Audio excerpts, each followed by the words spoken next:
Sir upcoming aspirants UPSC కానివ్వండి, group 1 కానివ్వండి, అంటే టీజీపీఎస్సీ కావచ్చు, ఏపీపీఎస్సీ కావచ్చు, ఇలాంటి పోటీ పరీక్షలకు ప్రిపేర్ అయ్యేటువంటి ఆస్పిరెంట్స్కి మీరు ఇచ్చేటువంటి సలహాలు కానీ, సూచనలు కానీ?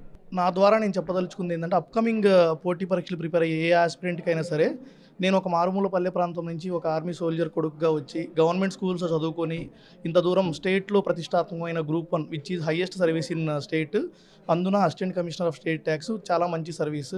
దీని దాకా రాగలిగాను అంటే జస్ట్ బిలీఫ్ అండి, సెల్ఫ్ బిలీఫ్. ఇఫ్ ఒకటే చెప్పగలను, నేనే చేయగలనంటే మీరు కూడా ఖచ్చితంగా చేయగలరు.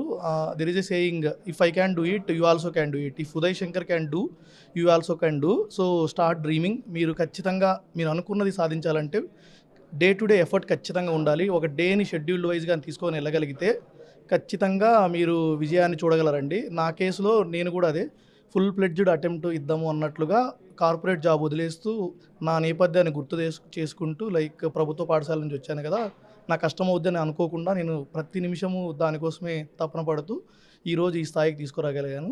అండ్ ఒకటే అండి, చీకటి ఉందని చెప్పి ఇట్లేం భయపడాల్సినంత అవసరం లేదు. ఖచ్చితంగా వెలుగును చూస్తాము.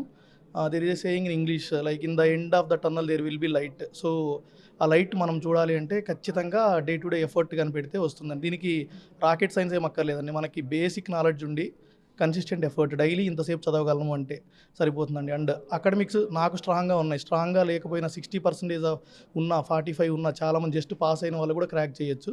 సో రండి, ప్రిపేర్ అవ్వండి. ఈ సర్వీసెస్ మనకి చాలా ఇస్తుంది మనం ఎఫర్ట్ పెడితే.